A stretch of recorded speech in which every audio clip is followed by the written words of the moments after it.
everybody, here we are at the shop today. I kind of wanted to do a video about being in the shop, kind of what the projects we got going on are. Basically, everybody was talking about wanting to see kind of what life's like in the shop here. It is a bit messy. We are kind of a production shop, so we have a lot of crumbs running around. With that, we have projects in here, which gives even more crumbs running around. We try and keep it cleaned up. The wind blows, forklifts track in mud. That's just kind of life in our business. Maybe someday I'll have a real pretty shop where we do nothing but you work on cool stuff. But for right now, basically our shop is the shop for the yard and the shop where we build stuff.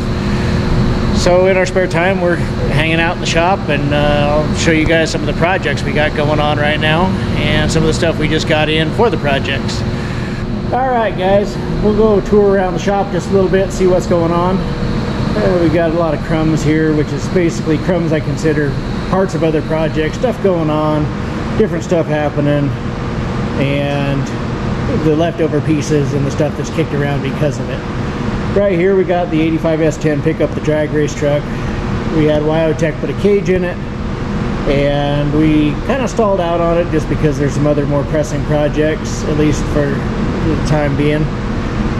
But really it's an important project. You know, Megan and the girls want to drive it and drag race it, so that's definitely something that's kind of on the forefront of what we want to mess with. But we'll look at it. It's a 85 S10. It's got a 4.9-inch that we narrowed. It's got cowl tracker, suspension, adjustable shocks. Everything was pretty good with it. Like I said, Wyotech did the cage. They did a really good job. The kids are amazing there. So they got it caged up. We brought it back here, and we were going to put it back together. But then I decided that it didn't really hook up very well, and it'll hook up a lot better with the motor set back. So what we did here is we set the motor back 6 inches further than what it was originally, and we had to cut the firewall out. So where we're at now is I got the exhaust mocked up. I don't know if I like it, but it's where it's at for right now. I'll decide whether I really like it or not. It kind of kicks up out of here, and it's going to be a nitrous motor, so it is going to shoot some flames. I don't mind it sitting here. I would much rather it come out the front lower part of the fender, but it was a bunch more work, and I really don't know if it's worth it. So I think we'll put some header collector mufflers in it and just run them out, maybe with the bull horns, maybe without the bull horns, we'll see. But it's a really neat setup. We've done quite a bit of work to it. We just got to finish up the floorboards, the firewall, that sort of stuff. We have a motor sitting over in the corner over here. That is the motor for it. But it's a small block Chevy with forged internals, nitrous, that whole deal. It was 450 horsepower before the nitrous. We were shooting a 200 shot of nitrous to it. But we'll see. I mean, that's kind of on the back burner. It's definitely on the back burner. But I figured I'd run you guys through it just because it's sitting in the corner, and I'd probably hear something about wanting to know about it. But really what we're working on today is we got a chassis sitting here, and we're building kind of a Frankenstein truck. It's built out of about everything, but it's going to be a good off-road recovery truck. So what we got is the frame is like an 86, 87 Suburban chassis, and basically we stripped it down to a bare frame and started with that. The front, we got 52-inch leaf springs in the front. In doing that, we have to move the pocket forward up here, but everything's just mocked together with bolts right now. They're not grade 8s or anything. Everything's just in mock-up. But we had to move the pocket. It used to be back here. Now it's up front here. And then we just got all the holes drilled, mocked up, got bolts in them just to make sure everything's right. And then on the back side of it, we brought up the mount from here to here. We have more hardware coming. This is just a stock mount with a small bolt in it, and the stock bushings with the 1/2-inch bolt in them.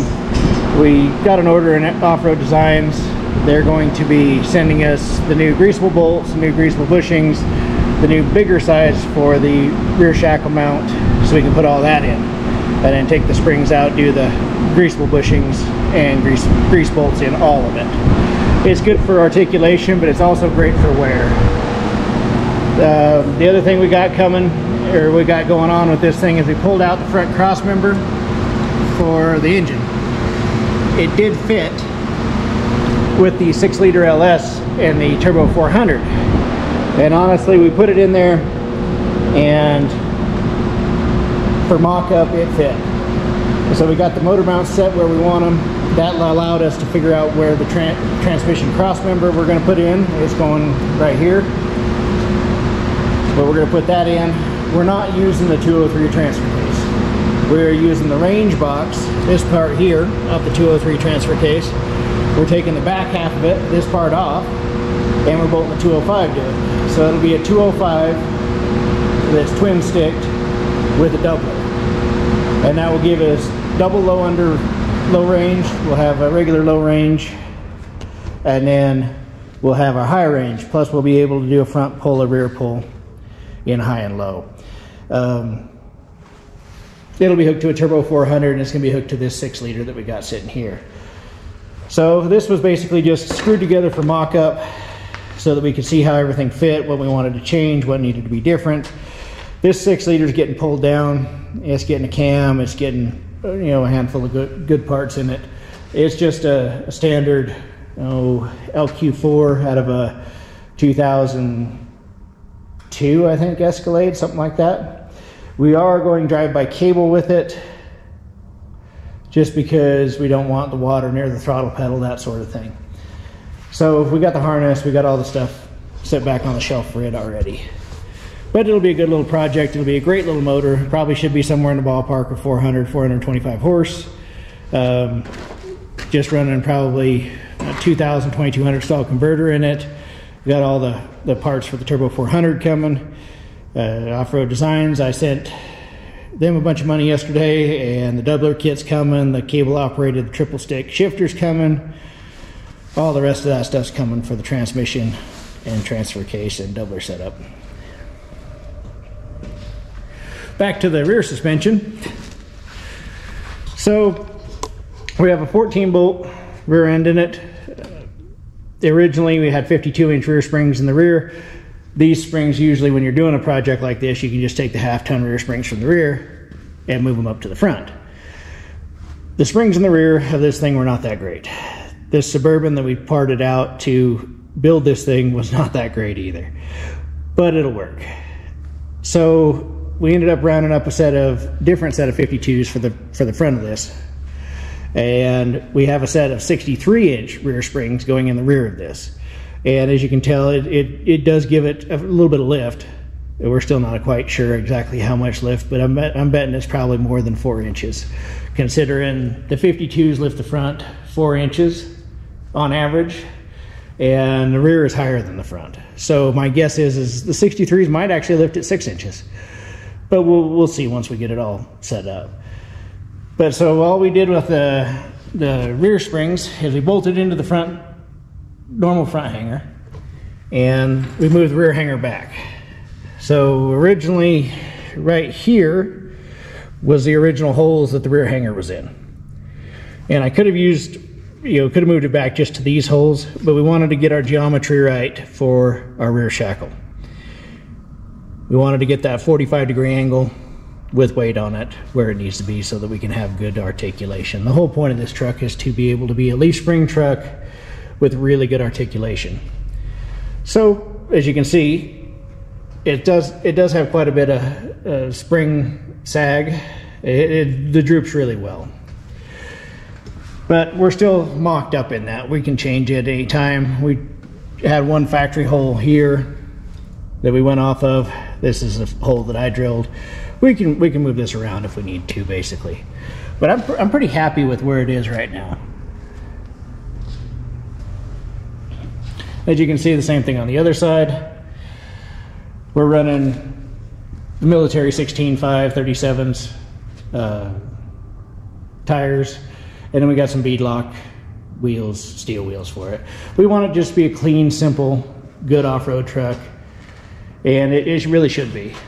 You know, we got some strengthening we got to do to the frame. We got a whole bunch of parts we got to put in it. But it's good bones, and it's in mock-up right now. We're still changing some things. We're missing the clamps for the rear spring right here. They usually should be right here. They look like they are on the front. This spring pack is missing them. And as you can tell, you really want to have them in there because that main leaf is really soft. And if we were to flex this thing out, it would break this leaf. So this is not how we're going to run it. But it's good for mock-up. It lets us know where everything needs to be. The snubbers, or the bump stops, they're going to all come out of here. I've just kind of left them be just because, you know, it's not in the way right now more than anything.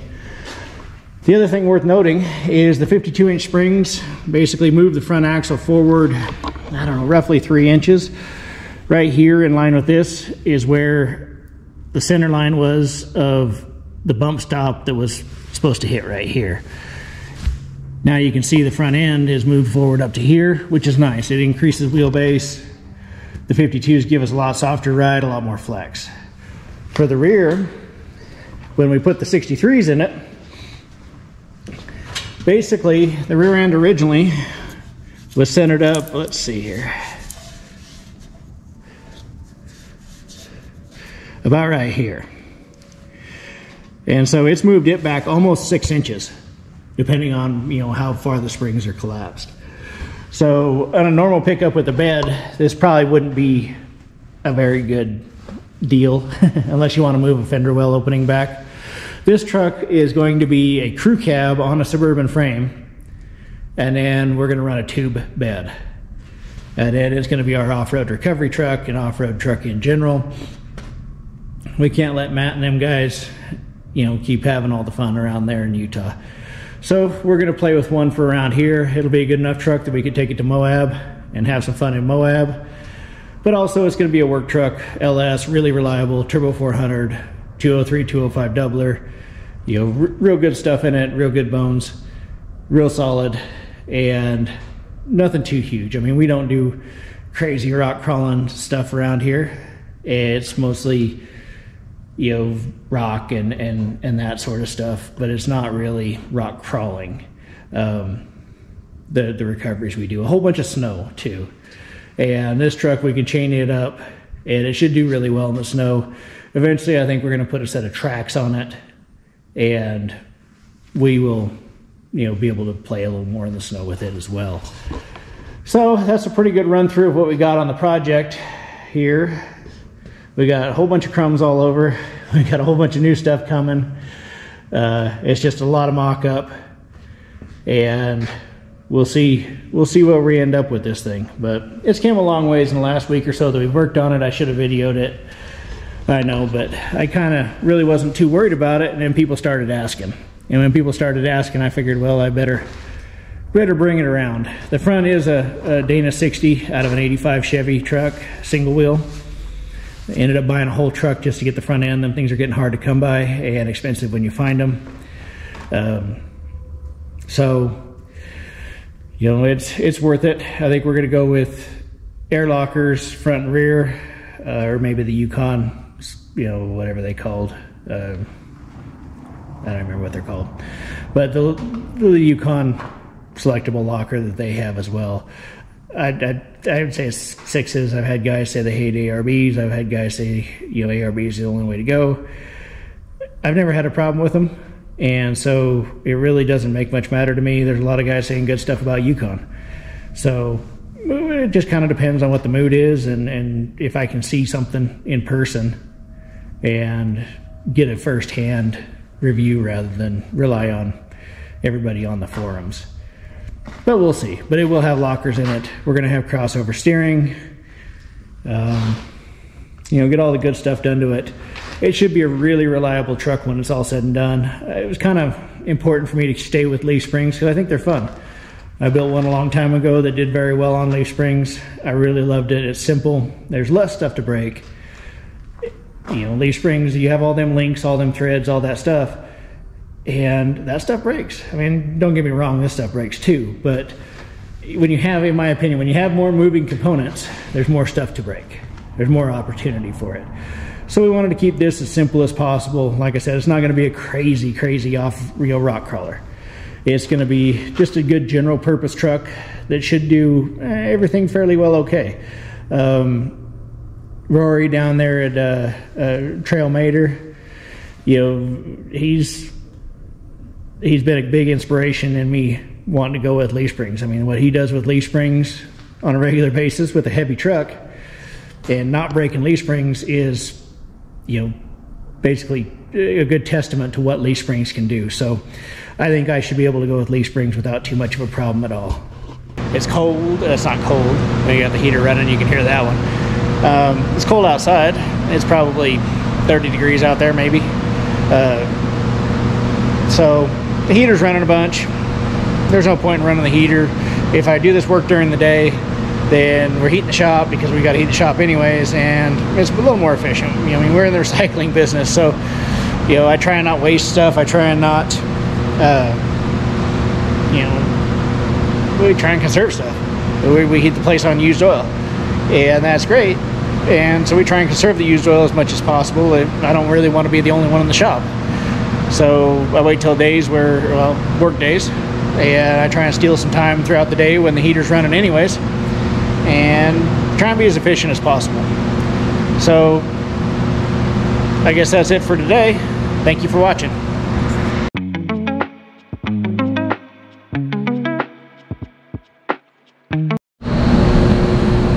Alrighty, YouTube guys, or well, YouTube people, I guess. Let me start that over. Alright, YouTubers, and I don't like YouTubers either.